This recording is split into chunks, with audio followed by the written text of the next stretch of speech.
There we go. Hi, everyone, and welcome to the fourth and final webinar for Historical Argumentation of the Spring 2025 semester, if that's what we're calling it. I am so so excited and grateful to once again introduce our esteemed Dr. Christopher Hamner, who is here with us. And we'll be leading tonight a session on outlining an argument and drawing conclusions.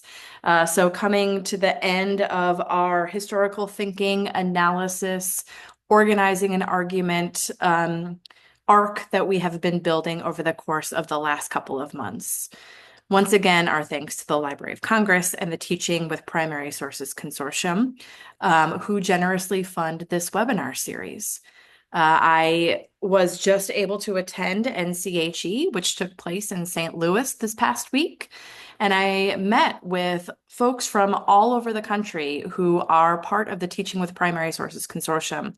And I can say that there are some really exciting things happening, some really great projects. A takeaway that I have there is I see a lot of researchers and a lot of teachers thinking about how to use music as primary sources in the classroom. There were at least 3 sessions that were not just TPS, not just Library of Congress, but across the whole of the NCHE conference talking about using music. And it was really exciting to hear what folks had to say about that, how people are already using music in the classroom. Certainly, we can use our skills of historical analysis and historical thinking, and it doesn't require a whole lot of amendment to get us to be able to look to music as a rich and meaningful source for our historical inquiry. Okay. So with that, Dr. Hamner, if you wouldn't mind moving to the next slide. Oh, one back. There we go. So here's the familiar housekeeping slide. Reminder that if you have any questions at all, there is a Q&A box. Live captioning is on. If you find that distracting or not helpful, you as an individual are able to turn that off for your view. Again, you will be able to access the survey at the end of tonight's session to input your answers and your very valuable feedback that we do take very seriously, that does inform what we do in subsequent webinars, and is also required for your attendance grade for the webinar. Tomorrow morning, as always, you will see that I will post a recording of this along with a PDF of the slides if you would like to review any of the information. And as this is webinar 4 of module 4, the final module for our course together, just a word that I will be submitting grades to the University of San Diego. More information about that will be posted on Google Classroom. If you have enrolled in this course for graduate credits, you will receive a transcript from the University of San Diego. And if you have enrolled for the 90 PD hours, you will receive a certificate of completion of that in the mail. Okay, next slide. All right, so tonight I am foregrounding my curriculum pedagogy piece to give some final due dates and reminders. Oh, we have, is that from you, Dr. Hamner? I heard some No, echo. That's strange. I don't think so. I have lost my visuals here. Oh, okay. But are you hearing echo still? No. Okay. All right. Okay, if there's an echo, I will figure that out. All right, so some information for you all, and this is a replication of information that you can find on the course schedule and that you can find on Google Classroom. But just a reminder here, and for those of you who are auditory learners, a reminder of what is required of you to complete this course. So what will become available to you tonight on Google Classroom on March 26th is the formatting for the final assignment. And here you will see the final assignment template that looks very, very familiar because it is essentially a replication of assignment 3, your draft. So what you are doing is you are taking your peer feedback, you are taking discussion leader feedback and section facilitator feedback and updating your plan, your argumentation plan.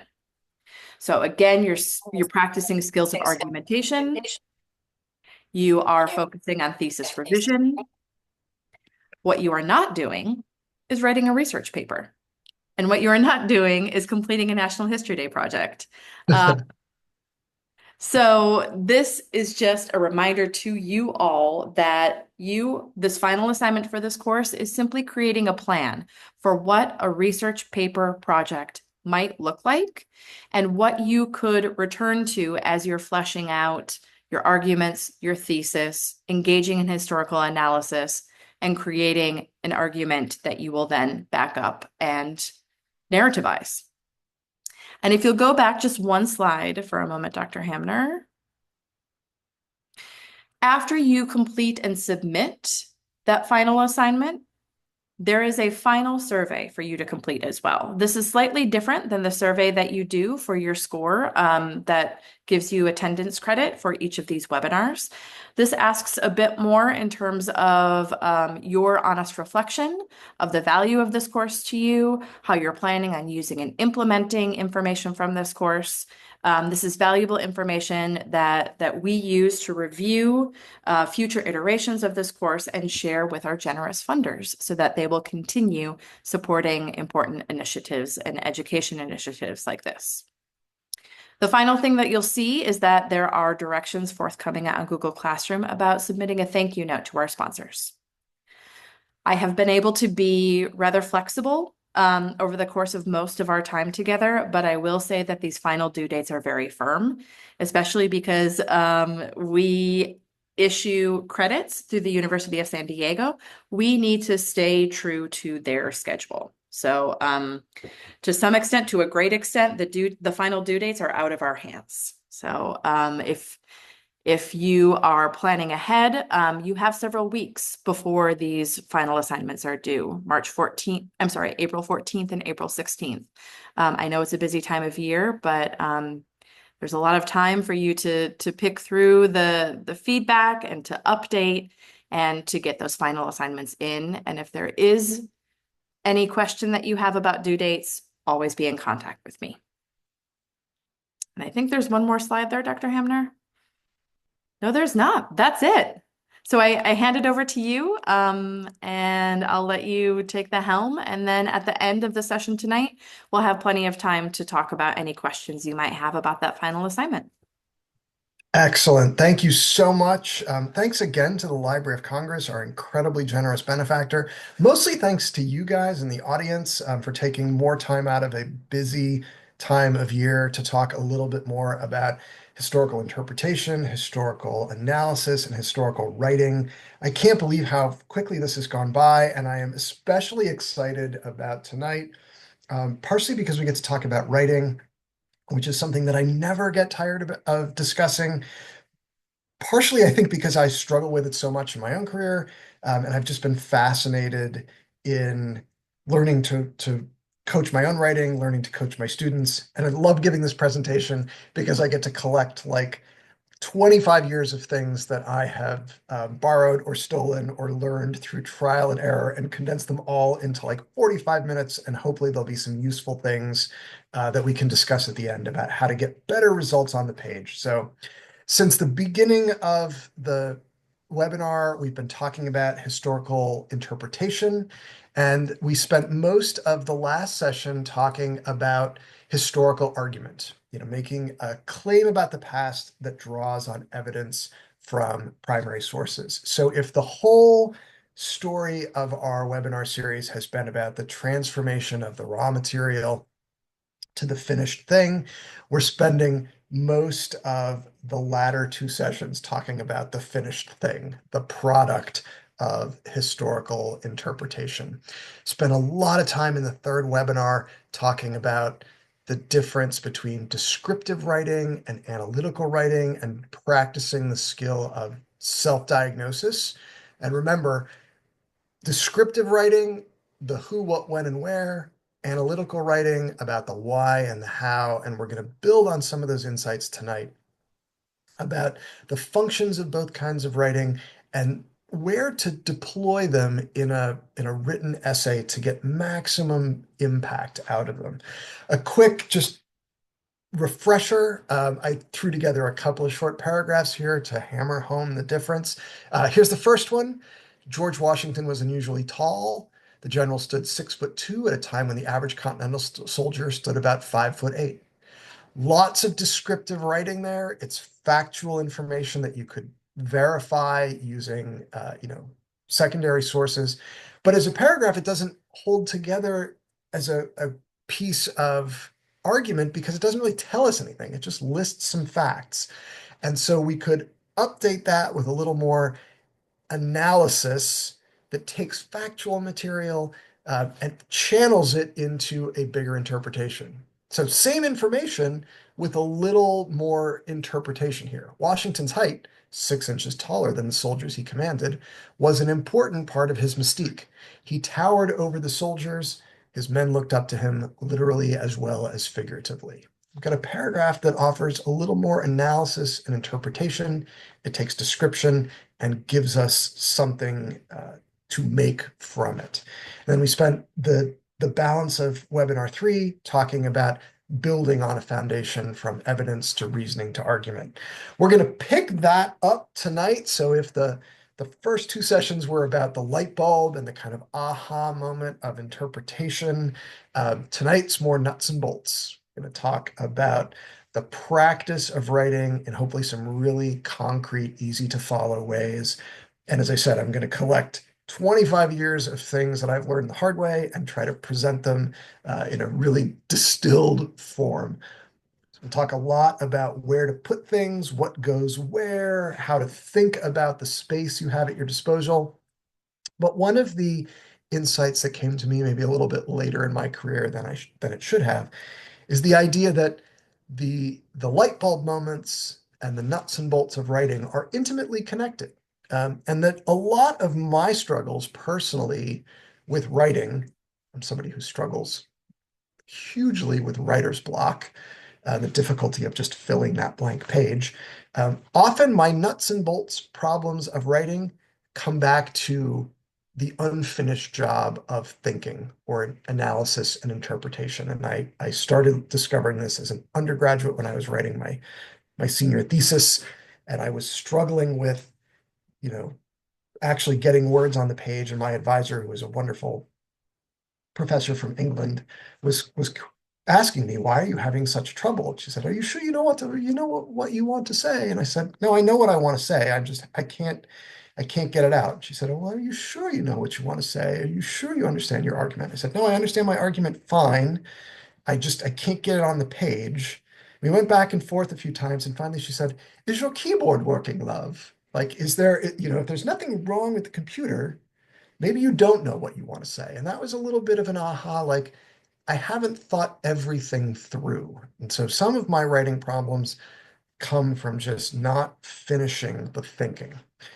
Once we're there, the subject for tonight is to think about how to fill these pages. And so I'm going to spend a lot of time kind of talking about just a generic 3-page essay, and I'm going to use the blank pages or a filled in version as just thinking about space and how it gets used. So you can't read any of these sentences, and that's by design. This is like the old MS Word print preview, but we're going to talk in a sort of standard 5 or 6 paragraph, 3-page essay where things go and how to think about space.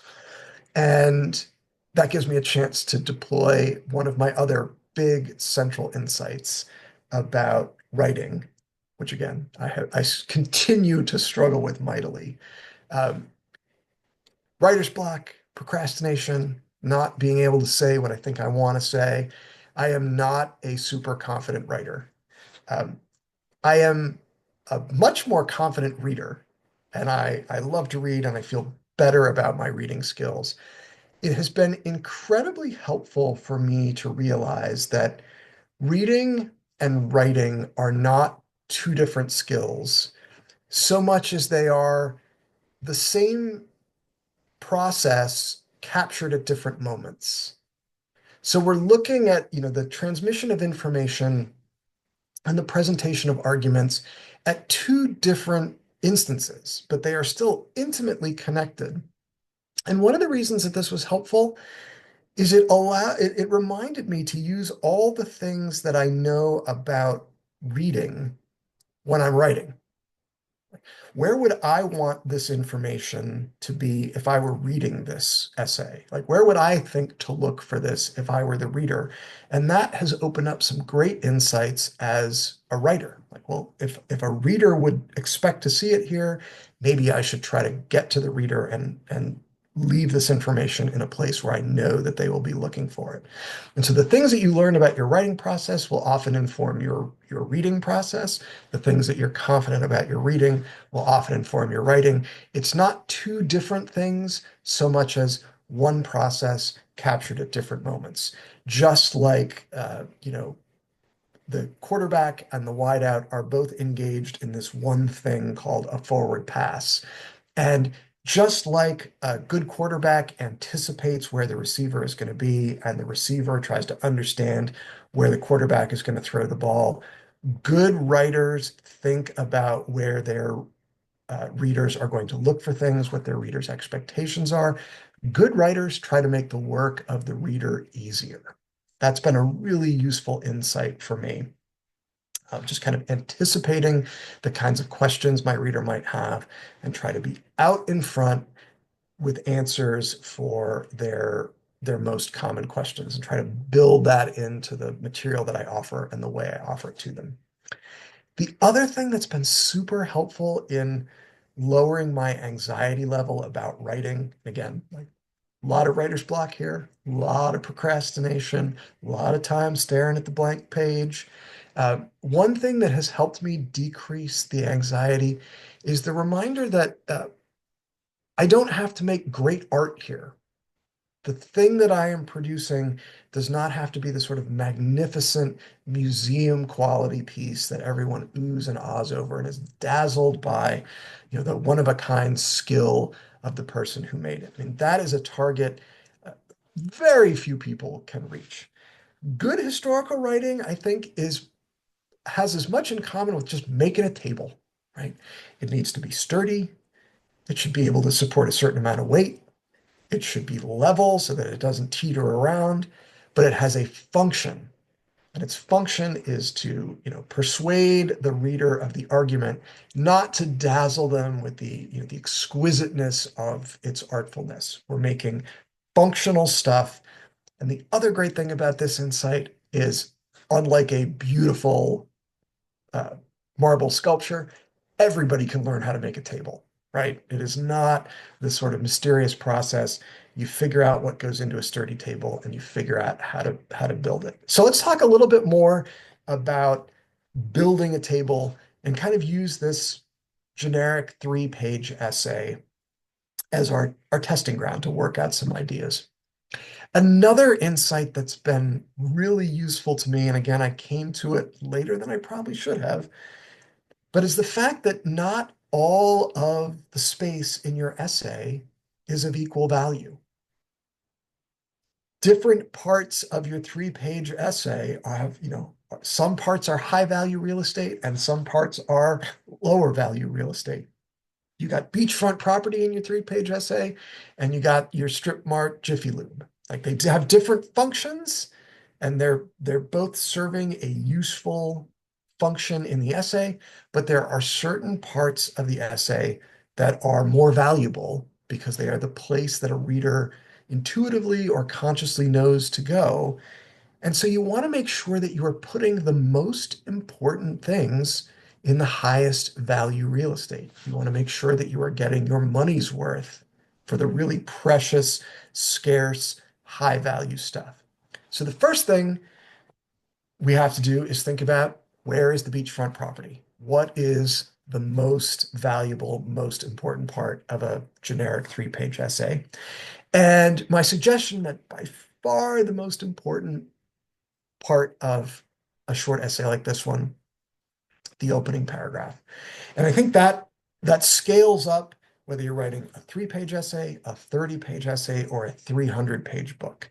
The introduction, which might be the first paragraph, or it might be the first 3 pages, or it might be the first 25-page chapter. That is the most important, most valuable space that you have. And your reader is looking to you as the writer to put some very specific stuff in that space. Like readers are conditioned to look for particular things in the introduction. You only get one introduction. That's why one of the things that makes it so valuable is going to be the first thing the reader sees, is going to be the thing that guides them through all of the material you offer them later. It's incredibly important, and you want to be really careful about what you're putting there. I tell my undergraduates that this space is so precious and so valuable that in a 3 to 5 page essay, they ought to be spending as much as half of their time making sure that the first paragraph or the first two paragraphs are as good as they can get, because they are going to have an outsized impact on the way the reader encounters everything else you put in the essay. So, we've got 3 pages, but the third paragraph on the third page is just not as critical to a reader as the first thing they're going to see on the first page.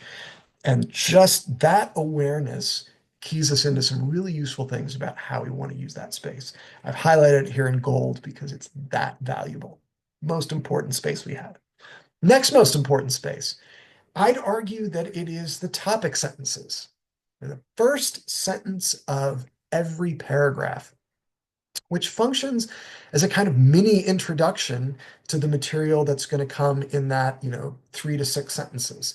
And it's not quite as important as the introduction, but the strength of the topic sentences is going to have a lot to do with how well the reader follows the ideas and how persuasive the evidence that supports the ideas in each paragraph is in plugging back into that larger argument in gold.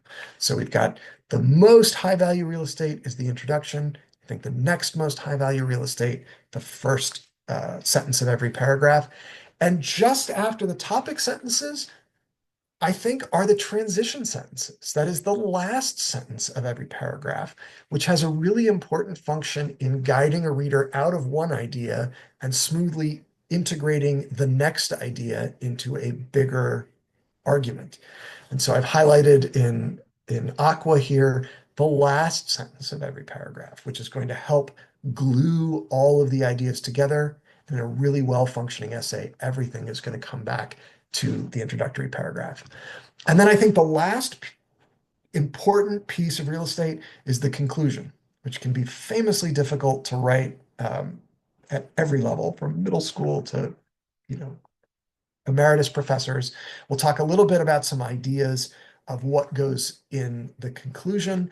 But for me, the three most important spaces: introduction, topic sentences, and transition sentences. So we're thinking about a generic 3 page essay, the gold space in the introduction. What goes there? And here I think I'm going to come back to the table analogy. We want to have a system of what do I put there that I can use every time, no matter what I'm writing about. And for me, the most successful introductions, and I think I'm speaking here as a reader, are introductions that offer the reader a roadmap.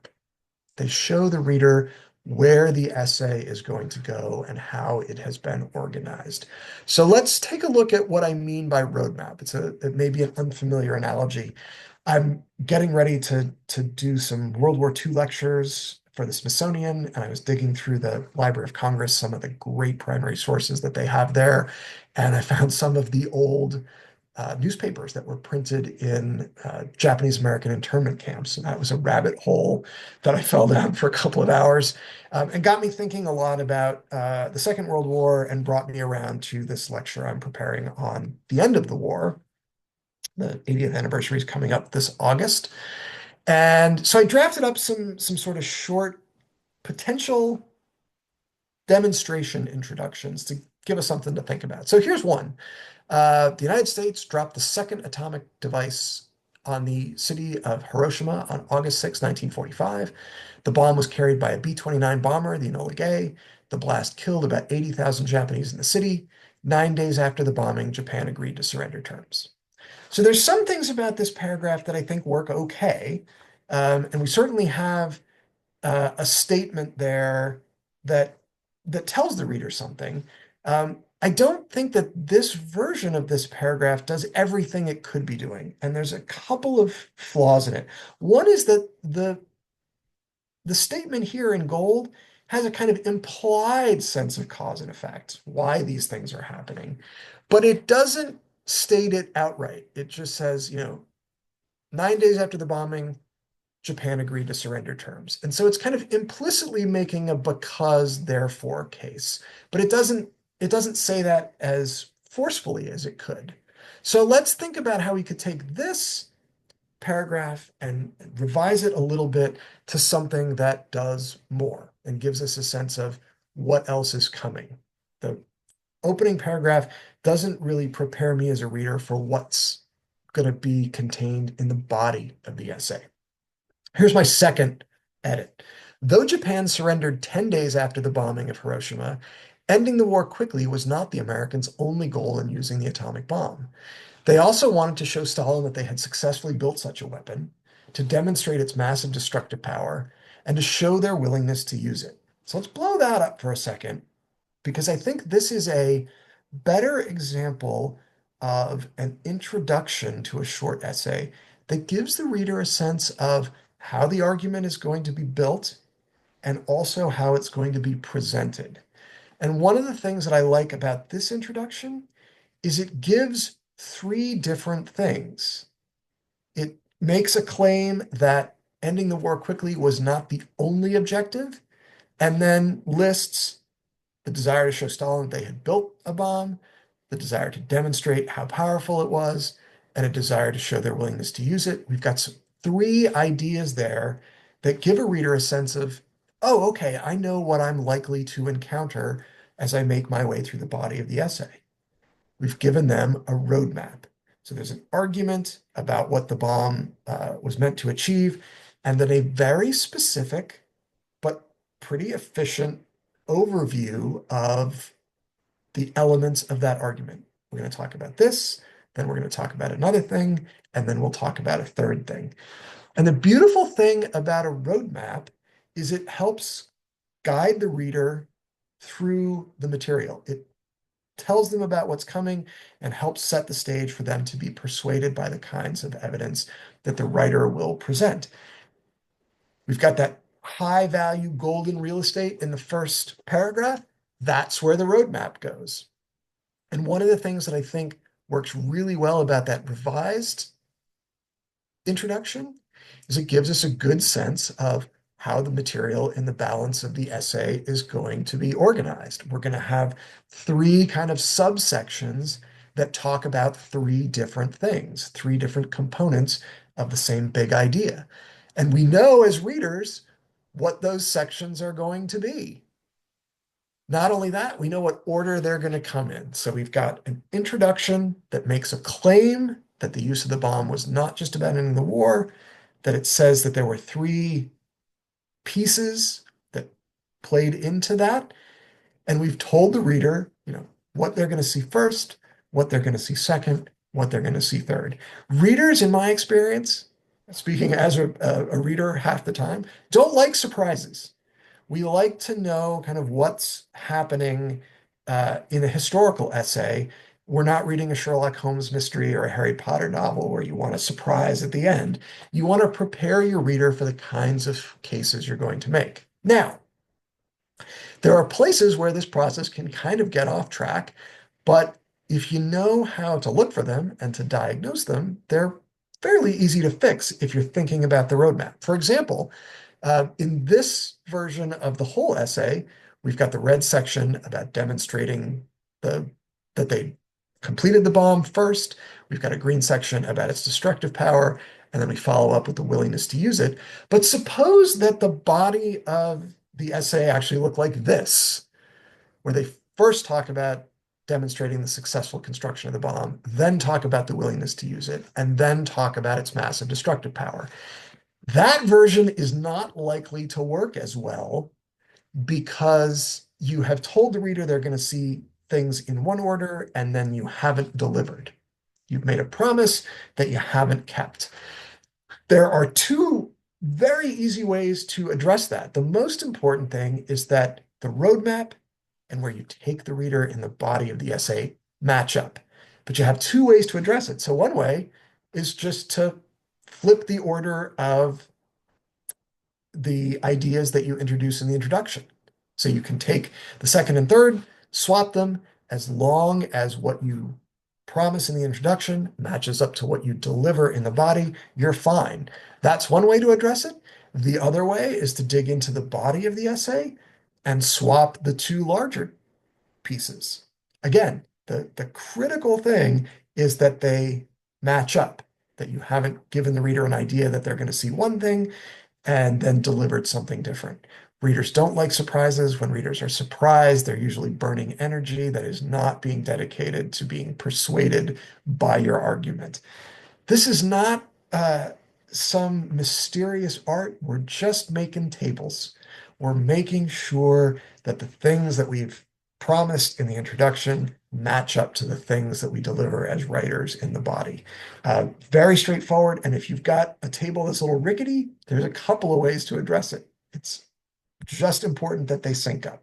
So that's how I envision the introductory paragraph. Let's talk a little bit about the next most valuable real estate in your three-page essay, which I argue is the topic sentences. First sentence of every paragraph has an outsized influence on how well readers are persuaded by your ideas for a variety of reasons. It's a little mini introduction. It's set off visually by the indentation, so it's a place that your reader's eye is likely to pause. You want to get full value out of those sentences. So what goes there? Remember all our discussion about description and analysis and the two different kinds of writing? My experience as a writer and a reader has been that topic sentences are most useful when they have analysis in them. That is, when they are not just stating a fact.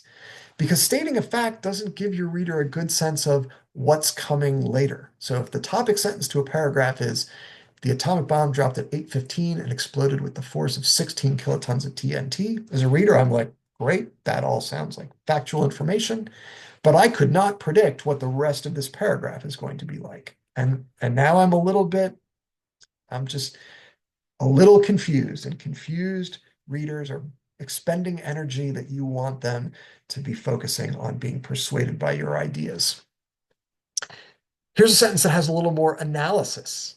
The American decision to drop the bomb on Japan was motivated in large part by the need to show Joseph Stalin that the US had successfully built a fission weapon. So now we've got a paragraph that has analysis built into it, and I've got a little better idea as a reader of what else is going to be in that paragraph. So a paragraph might follow up with some factual information, some description. American engineers had worked on the project for years before 1945. Stalin was well aware that they were trying, but whether it was possible to solve the engineering problems was an open question as the war in Europe ended. We've taken a sentence of analysis, we've followed it up with some descriptive writing that helps flesh out that idea. Then we come back to, here is the place where that description brings the whole paragraph together. And I would argue that that same sentence works a lot better towards the end of the paragraph rather than as the topic sentence. A topic sentence that's focused on analysis prepares the reader for what's coming later. So there we've got a pretty solid paragraph that holds together. It's got a blend of description. It's got analysis. It has a topic sentence that focuses on analysis. And we've got an opportunity to move into the next paragraph. We've given the reader a call back to the introduction and the roadmap. Here is the red section. The next topic sentence is introducing the green section. You're giving readers clear signs about where the information in different parts of the argument is located. And readers love that. Readers who know what's coming are not burning energy trying to figure out what you're telling them or why. Everything fits back into the roadmap. We've also got a moment here to talk about the next most valuable real estate, which to me is the transition sentences, the space between the end of one paragraph and the beginning of the next. One of the most memorable pieces of writing advice I ever got was way back at the University of North Carolina when I was working in the writing center. My boss there, who was just a brilliant teacher of writing, said that a really good transition sentence needed to be like a hinge. So if you can think of a hinge between, say, two panels, and she said an effective transition sentence has to be screwed into both the paragraph it's finishing and the paragraph it's introducing. So it has to be attached to both ideas. And so I sometimes visualize that as, what is the idea that is attached to both the top paragraph and the paragraph that's coming that is going to act as the hinge. And so I left that blank space and I thought a little bit and had my kind of light bulb moment like, maybe this is the idea that gets us from the first idea, that is, that the bomb was designed in part to show Stalin that the US had done it, to the necessity or the imagined necessity of using it on an actual city. And now we've got a kind of seamless connection between the first red idea and the second green idea. Readers, whether they're conscious of this or just subconscious, really appreciate how all of the parts are working together in concert. It is probably obvious, but I have to tell my students this and make it very explicit, and I do this a lot. Like all of these pieces working together, like the little pieces of a beautiful handmade Swiss watch. This does not happen by accident, and it does not happen on the first try. You cannot expect to sit down and get a roadmap and good transition sentences and good topic sentences and everything fitting together on the first try. I've been doing this for a long time and I have met a lot of really smart people. And I have only met one person in all of my travels who could reliably sit down and do this on the first try. The rest of us benefit immensely from editing. And I love to use this Library of Congress source when I'm teaching writing. It's Thomas Jefferson's original draft of the Declaration of Independence, which, as most of us know, like turns out pretty well. But you notice he had a lot of editing, moving things around, changing the language. Thomas Jefferson needs an editor. You need an editor. And I tell students, don't shoot for perfect on the first try. Get some ideas on the page, and then move them around according to these principles that we've talked about of organization and what goes where.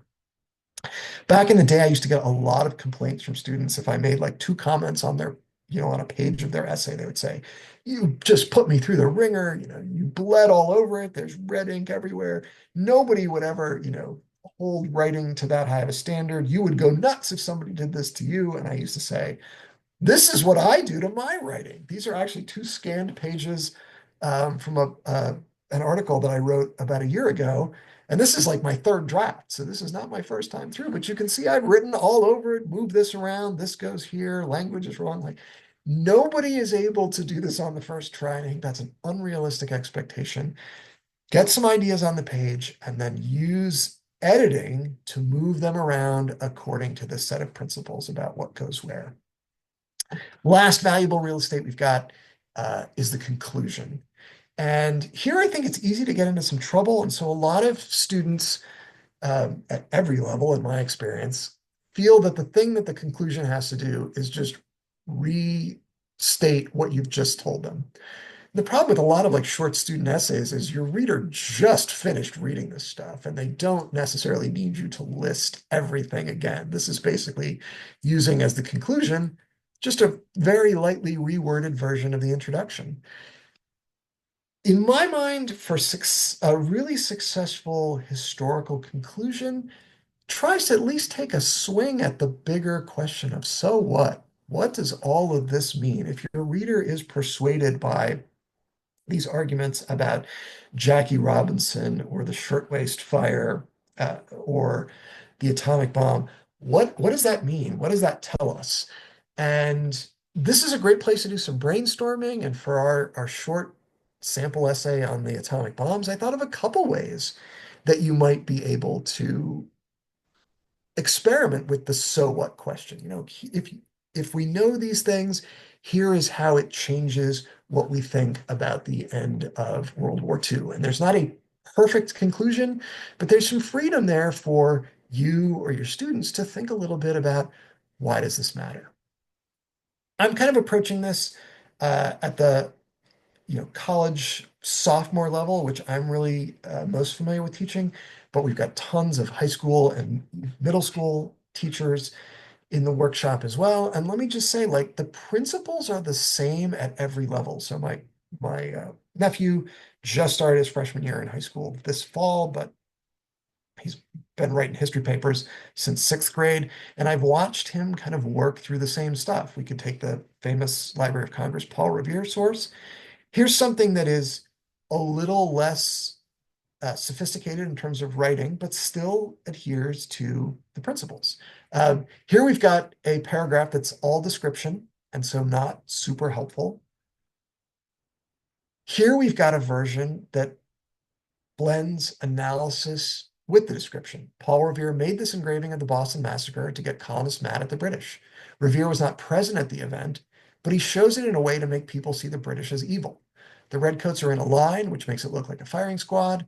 There's an officer giving an order, which shows that the massacre was not an accident, and none of the colonists are threatening the British, which makes it seem as though they are innocent victims. The other great thing that we've got in this introduction is as I get through it as a reader, I have a pretty good sense of what I'm going to see in the ensuing 2.5 pages, right? This is an introduction that's given me a good roadmap. I have an idea about what I'm going to get in what place. I'm well prepared to be persuaded by this argument. We got a nice, sturdy table that we're looking at. Again, not a great work of art, but something that gets a point across, builds an argument out of evidence, and delivers it to a reader in a way that is persuasive. So, one of the things that we love doing in these webinars is a little crowd participation. So, I would never think of sending people home without an opportunity to kind of test your mastery of this material. So here's what I've done.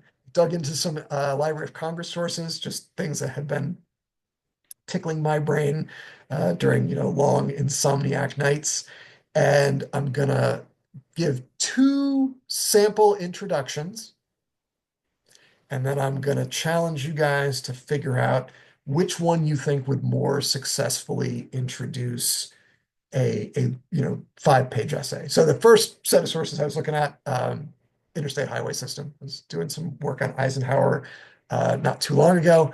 What I'm going to do is give you the A paragraph and the B paragraph, and you figure out which one you think more effectively sets up the essay to come. So here's A.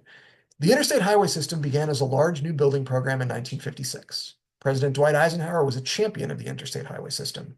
Today, the system has nearly 50,000 miles of roads. The longest highway is I-90. That's the first one. Here's the second one. The Interstate Highway System was the most successful federal program of the 20th century. It made long-distance travel more convenient, but it did more than that. It solidified the nation's Cold War defense, and the economic connections it fostered added to the country's prosperity. So when I came up with this for some students years ago, I said, tell me which one of those is better. Do you like A or B? And one of them said, oh, this is the optometrist exercise. Huh.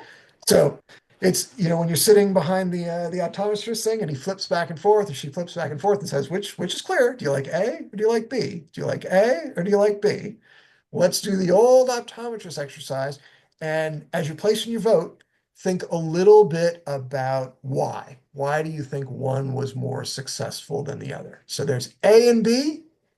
We'll turn it open to voting and see which one you like. Okay, going to launch the poll. So here you Love it. choose A or B. A And or B, which is clear. Toggle back between the mhm. two lenses. I remember my optometrist when I was a child saying, better one, better two. Better one, better. I was an A or B person. Uh-huh. I think. Although we grew up did you grow up in Milwaukee? I did. We might have Uh, had the same in a optometrist. rural area. Yeah, yeah, Okay. yeah. Thereabouts. Okay, it looks like we have nearly everyone participating. Jump in. Okay. All right, we're Drum set. roll. I am ending the poll. Okay. So, 8% of our participants said option A. Okay. And 90, a 8% whopping and 92%, a whopping 92 chose, 92%. uh-huh. I wrote this for B to be, I think, the more successful Mhm. introductory paragraph for a couple of reasons. One, there's a little more analysis there. If you look at A, it's a lot of description. It's a list of facts, and all the facts are true, but it doesn't really make a bigger argument. B does make a bigger argument by saying this was the most successful program. And then it gives us a little bit of a roadmap. We've got three reasons why this was the most successful program. Not only do we have the logic behind the argument, but we got a sense of what am I going to see on page 2? What am I going to see on page 3? You're already preparing the reader for what's coming next. All right, I got a couple more. Okay. Something else that was of interest, I think back in September when I was sitting down and kind of going through the Library of Congress, this is a space program. So I grabbed the headline of the really tragic fire that left 3 astronauts dead in the Apollo program, kind of one of the signal moments of the early part of the American space program. We're going to do the same thing. So let me give you A and B. Here's A. The 1967 Apollo 1 mission ended in disaster when fire killed 3 astronauts during a rehearsal. It was a major setback for the American space program. It shook public faith in NASA, it revealed serious flaws in the safety check program, and it led to congressional investigations in the House and the Senate. All right, so that's A. Here's B. The tragic death of 3 Apollo 1 astronauts in 1967 turned out to be an important step forward for the space program. It revealed flaws in the safety checklist that were fixed in later Apollo missions. It encouraged engineers to pay more attention to cabin pressure issues. And it solidified public determination to make it to the moon to vindicate the sacrifice of the Apollo 1 astronauts. Same exercise. Do you like A? Do you like B? Which is clearer to you, A or B? And let's open the polling. Okay. And again, as you're making your vote, make a mental note or an actual post-it note about why you thought one was more successful than the other. Okay. Responses are coming in very quickly again. People are fast on the buzzers. Yeah. A bit more division here. Interesting. Hmm? Yeah, History is messy. yeah. It's not a spectator sport. You got to roll up your Right. sleeves, get Right. in. And preference matters. We have favorite writers, favorite authors, favorite historians for a Sure. reason because they write and argue in ways that make sense to us. Yeah. All right. Results are in. The results are in. I'm really excited. All How right. many people said A? 20% of our participants. 20%. All right, so let me Mhm. break that down because I actually think A works pretty well here. Uh-huh. It makes an argument that that this fire was a major setback, and it's giving us a roadmap. So it's giving us the sort of logic behind the argument. It's a setback because it shakes public faith. It revealed serious flaws in the safety check program, and it led to congressional investigations in the House and the Senate. So that, to me, is a pretty successful introduction. If you picked A, I think that's an Hmm. excellent defensible Hmm. choice. Hmm. I think B is a pretty good choice too, Hmm. because it does much the same. It offers an argument that the tragic death turned out to be an important step forward, and then it's giving us some of the logic. It reveals flaws, it encouraged engineers to pay more attention to a certain issue, and it solidified public determination. So I've got a roadmap there, I've got logic, I've got two very successful introductions. What One thing strikes? that I Oh, go one ahead. thing I note here is that they are making diametrically opposed arguments. So A is suggesting that this was a bad thing. B is suggesting that it had some benefit. So A or B, both legitimate answers here. But both of these seem to check all the boxes. So I guess that's what we call in the profession a trick question. Mhm. And if you're angry that there was no C option, all of the above, you'll have to just put it in a letter to your congressman. So let's do one more. Great. Same deal. Something else that I was a little more personally interested in, which just kind of got deep into Rolling Stone bootlegs. And I was really fascinated by this concert that was held in the late 60s at Altamont and a movie that came out of it. And if you know anything about the music of that era, it's a kind of fascinating and tragic and kind of sordid period.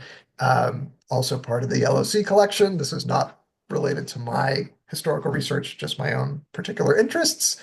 Let's do the same thing here. We got two paragraphs as introductions for an essay that's coming. Kind of go over the principles, figure out which works better for you. Here's A. The 1970 documentary Gimme Shelter covers the Rolling Stones' infamous free concert at Altamont. The show ended in tragedy through no fault of the band. The crowd was just too large for the venue. As the day went on, the crowd and security forces became more antagonistic. The three deaths at the show were unforeseeable. All right, so that's A. Take a look at B. The 1970 documentary Gimme Shelter covers the Rolling Stones' infamous free concert at Altamont. The show ended in an entirely predictable tragedy. The free show drew a crowd that was much too large. The band hired the Hells Angels as security rather than professional guards and paid the Angels in beer. No one should have been surprised late that night when a drunken Hells Angels stabbed a concert goer. Do the old optometrist exercise. A or B? Which do you like better? Do you like A or B? And again, according to the principles that we've laid out in tonight's conversation.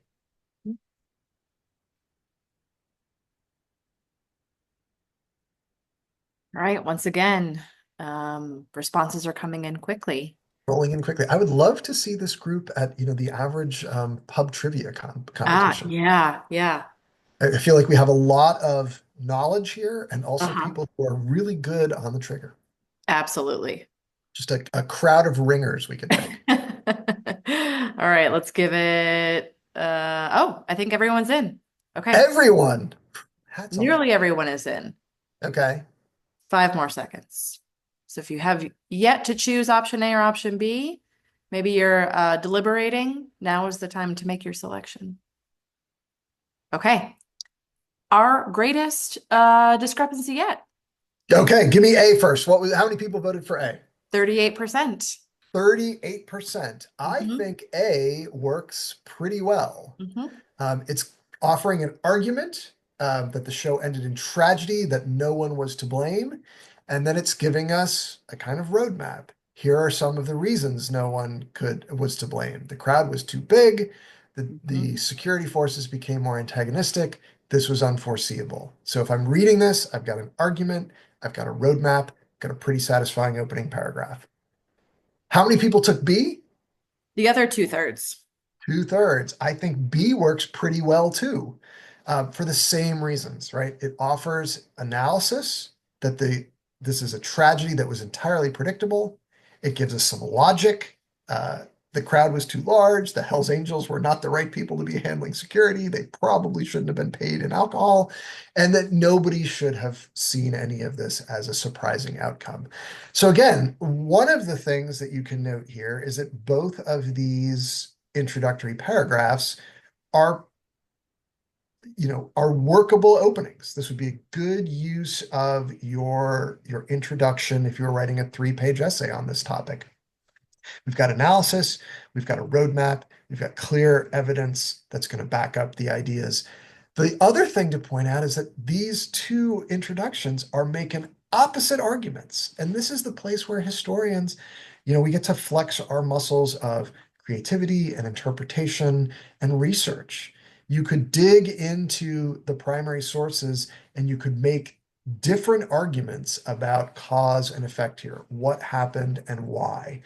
Neither of these is correct or incorrect. It's up to the skill of the historian to pull on primary source evidence and then to put it in front of readers in a way that tries to persuade them one way or the other. So, two really workable introductions, but I think the most important observation is that they're making really different arguments about what this means and why it happened. So, um, that brings us to the end of the examples, and we've left a little extra time tonight for Q&A. And I'm going to hand the microphone back to my partner here, and we will stay on the line as long as you would like.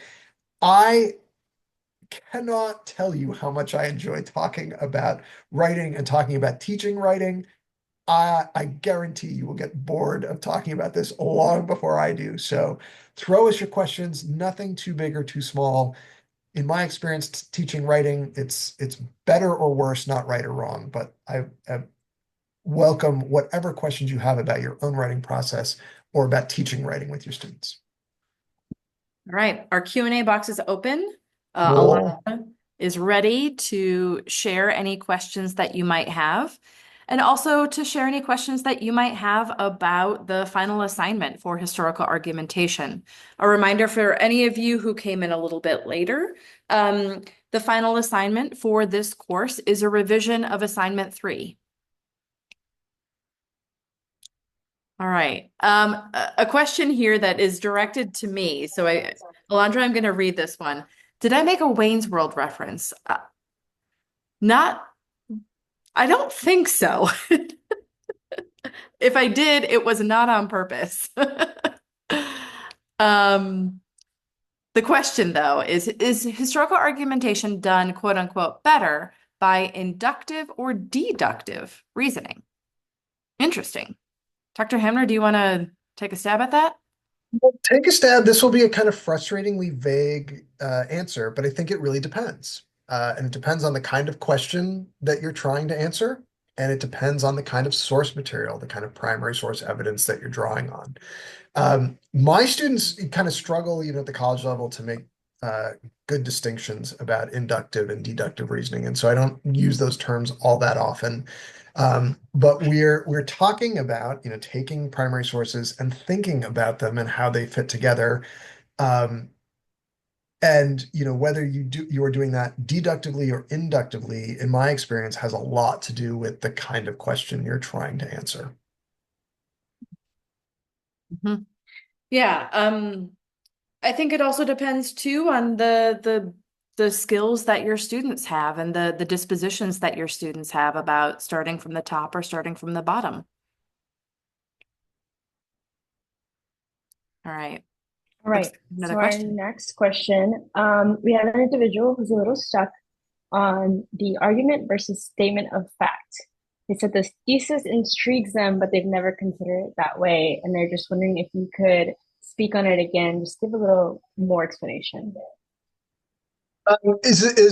Do you want to talk about the actual events of August of 1945, or do you want to talk about the kind of framework of uh, the difference between a statement of fact and a uh, analysis? I'm happy to The talk about either. difference. Yeah. So in that case, let me bring up the Q&A. Um,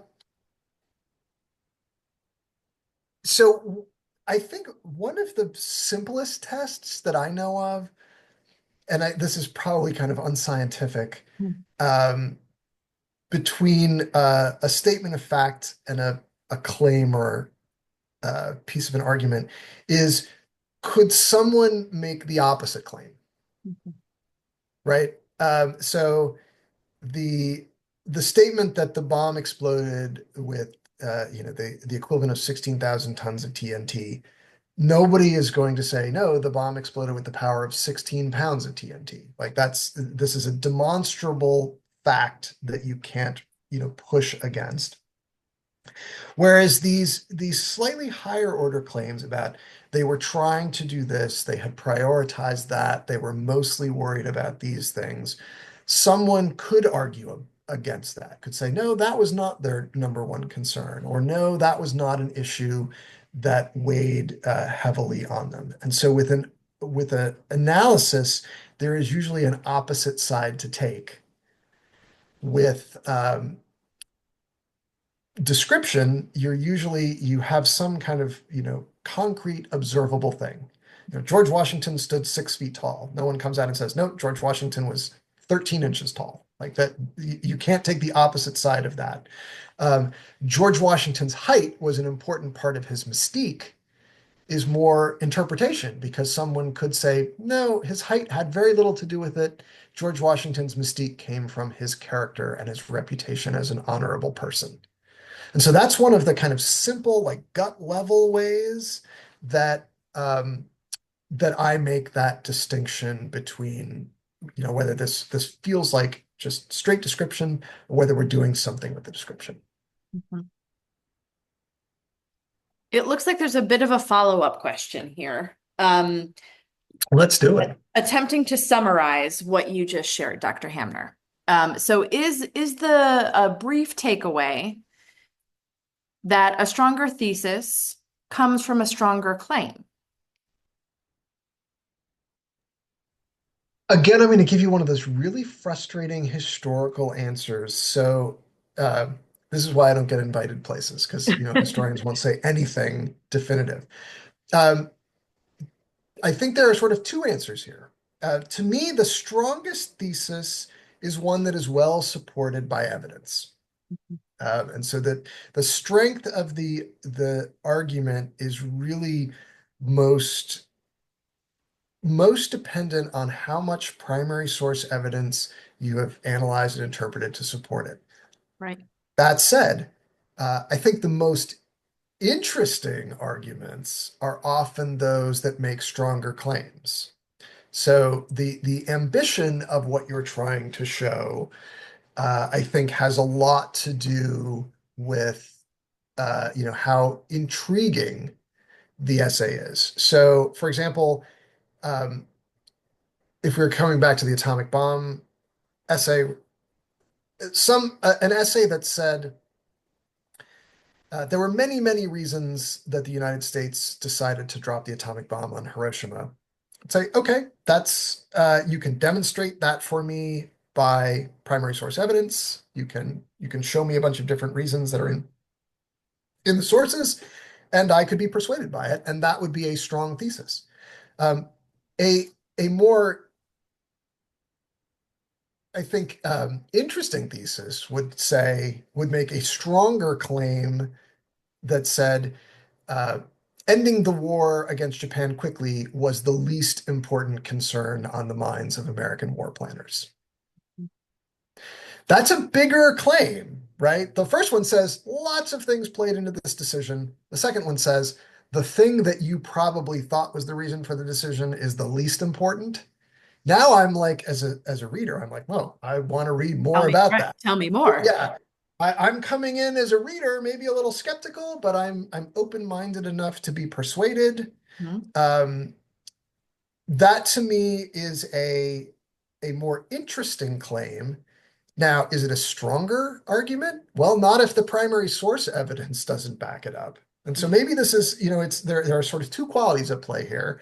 I think the strongest arguments are the ones that are most effectively backed up by primary sources, but the most interesting arguments are the ones that make claims that are surprising or complicated beyond simply, there were many things that played into this, or the thing that you thought was the reason is not, and something else is, and I'm going to show you how that works. Yep. But making a big, ambitious claim um, is not a strong argument if you don't have evidence to back it up. Mhm. And this is a thing I see a small fraction of my students kind of fall into, and maybe this is like based on the amount how they consume stuff on their phones, but they've got this idea that you should be kind of outrageous and say something wild, and that will make it an interesting, important argument, and it falls flat if there's not a lot of evidence to support the claim that you're making.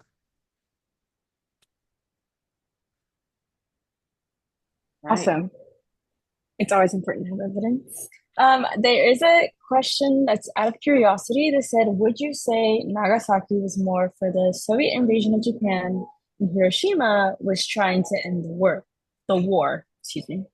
Yeah, we could, Derek, I'd be happy to get on this rabbit hole with you like separately. I would say that there's been a lot of surprising work. I don't speak Japanese, but some scholars who do have found a lot of things that are kind of counterintuitive. And clearly, one of the things about the second bomb is to give the sense to Joe Stalin in particular that the United States has a warehouse full of these incredibly destructive devices. As it stands, by the end of August 1945, the total American atomic arsenal was zero. They had exploded the first bomb. in New Mexico, one over Hiroshima, and one over Nagasaki. But when you drop two of these things in the space of 3 days, a reasonable person might say, wow, I bet you they have a lot. And that really says a lot about how complicated things are at the end. And I think I use the atomic bomb as an example of that argument because it's a place where you can take a simple cause and effect because they dropped the bomb at Hiroshima, thus the war ended. You can see when you get into primary sources, there's a lot more going on. And so it's a great example to show kind of different levels of historical argumentation. Thank you. Rachel, or there was another participant, Rachel, who shared a resource with us. I'm going to take a look at it and share it out with folks tomorrow Oh, morning. this is a great one. Yeah. It has a lot to do with Mhm. kind of modern digital history and using Mhm. scanned versions of newspapers to Yep. correct something in the historical record that historians thought they had come along and already corrected. It's a really nifty piece of historical research that I Yep. believe was done by a young woman who was like in her late teens or early She 20s. was It's pretty 14. impressive. Yeah. 14. Wow. Yeah. Yep. Yeah, she did a very cool thing um, that used modern technology to correct a mistaken argument that historians had just kind of accepted for the second half of the 20th century. Mhm. Yeah. I will certainly share that out with folks tomorrow when I It's a post. great story. Yeah. I will say it is now 7:06 or 8:06 p.m. and we have crested over our 60-minute time period. So I know that y'all have busy lives, things to do. If 60 minutes is all you have allotted for this, you can scan the QR code or follow the link and complete your survey and be on your way for the evening. I do see that there are a couple of other questions here. I'm here for him. Some comments, some questions. Looks like folks are excited to read the resource, so I will absolutely share that with everyone tomorrow morning. We Uh, have a question about good historical questions. mhm. What's an exercise you would recommend for students in order to practice coming up with these historical questions? I'm happy to take this one, but I'm also happy Yeah, to defer please. to my partner. Yeah, Okay, no, go so ahead. I will tell you one that I have used very successfully with lots of different groups, which is to create a kind of packet of primary sources that are very carefully, that I have very carefully filtered so that they're, age appropriate, and often like length appropriate. So I have, excerpts, or I have a political cartoon, a couple of paragraphs, and I will give students, sometimes like a literal packet, like an envelope with three or four things in them. Um, and then depending on how much time I have in class, I'll do think, pair, share, I'll do teams and sort of say, okay, you've got these three sources that have something in common. Um, Come up with a question that these things can help answer. So like, what question or what set of questions is this stuff the answer to? And I spent one semester when we did this. This was like the kickoff exercise every day, and so we got pretty fast with it, which was really good. If you do things repeatedly, everybody knows what's coming. Here he comes with the manila envelope. We know how to break into our teams. And as with everything with practice too, they got better at saying like, okay, this is a political cartoon. This is sheet music. These things have this in common. What do I want to know about this? Like, what questions do I have, or what answers do I think I have here? And can I reverse engineer some questions, which is a great way to do projects, by the way, to kind of get the sources first and then think, all right, what is this the answer to? Something that I love doing is what I think is a really deceptively simple exercise that is you can find in the Library of Congress resource that is the assigned text for this course. And this uses the observe, reflect, question method. Oh, yeah, I love that. And what I find is when I start very briefly, and this is exactly what happened at NCHE, I start with observations in a room full of experienced researchers, teachers, people who are so excited to be in the room to talk about historical argumentation, to talk about resources from the Library of Congress, to talk about historical thinking skills. And when they are asked to observe, they analyze. They want to draw from their background knowledge. They want to draw from their life experience, and they want to make links. They don't want to simply observe what they see in front of them. And in slowing down that process and having folks in the room just state very simply what they see, like that car has a Florida license plate. The topography of the land in the back of that photograph is flat. That person is not wearing shoes. It feels it feels like, they're not doing enough in terms Yeah. of observation because we've conflated observation and analysis. We don't think about them as separate processes. I love that. And there's shorthand in my classrooms for that, which is tap Hmm. the brakes. When they're kind of jumping ahead for like, oh, I recognize that from whatever. It's like, nope, just slow down. Tell me what you see. Yep. And in that Library of Congress exercise, it's a kind of wheel. So you keep, you go around. But yeah, you're exactly right. I think it's especially hard, with teachers because we know so much, and so we want to bring in Yeah. prior knowledge. Like, tap the brakes. I say this to my students all the time, and occasionally they will say it to me. They're like, "Well, slow down there, professor. I think you've overlooked something," which is great. I mean, Yeah. those are some of my favorite moments. Yeah. I mean, I think it really shows or it really illustrates how excited we are as learners. We are Mhm. curious, engaged learners. And in spaces like a conference of, teachers who have chosen that profession and have chosen and have been supported to go to a conference to talk about their profession, you're going to get some very excited people who want to talk about primary sources together. And sometimes they just need to tap the brakes. But what can lead really helpfully from really thinking about just observing is reflecting and saying to yourself, I think X, getting into analysis because I see, and then fill in what you had just observed. And with that path or that scaffolding laid out, I find that the path to asking questions becomes a lot clearer. Because participants have been asked to think very, very carefully about what they see, what they conclude about what they see, and then that helps to elicit some very clear questions.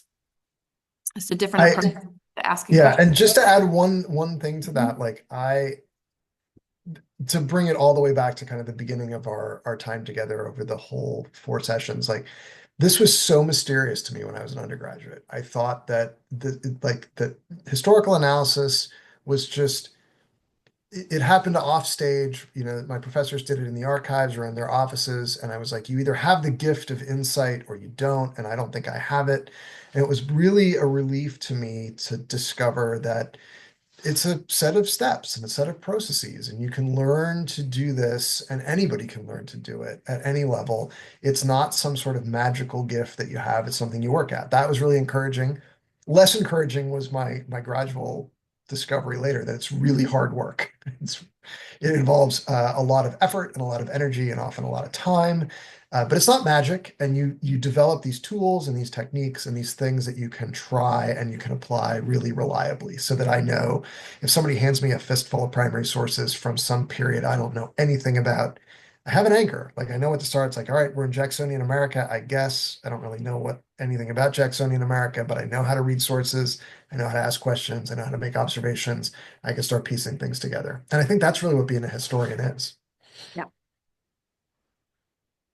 We have a nice word of thanks from one of the Uh, participants. That was You very, guys have been terrific. yes. Just, some closing remarks, some reminders. This is all about practice, as Dr. Hamner is saying. This isn't mysterious, this isn't magical, but it does take um, time and effort. And I want you to take time and effort as you are revising your argumentation plan drafts to complete the final assignments. So I hope that you can carve out some time for yourselves to think about the really carefully created and considered pieces of feedback given to you by your peers and by the staff who have so wonderfully assisted you over the course of this webinar series. You have a treasure trove of really wonderful feedback. So I hope you have the capacity to take it in and to revise those argumentation plans. And a reminder, it's a plan, it's not a research project. Though if you do feel inclined, you have a roadmap to help to Right. continue. All right. It looks like all of our questions are answered. If you have any questions, you can email me. You can email your section facilitator. Let us know how we can help and support you as you complete the work of this course. Alondra, thank you so much for your assistance and guidance. Dr. Hamner, thank you so much for your assistance and guidance and leadership, taking all of us through the finer points of historical argumentation. I'm just so grateful to have the opportunity. I'm grateful to both of you, to National History Day, to the Library of Congress, and mostly to the teachers in the audience. Yep. If you guys have as much fun as I've had working through this material, then I would say it was a success. And we hope that you've gotten some things that you can use either in your own work or with your students that will be helpful as you go down the road further. Yep. All right. Keep in touch about how we can help you and how this work impacts your work and teaching. Good night, y'all, and thank you. Take care, all.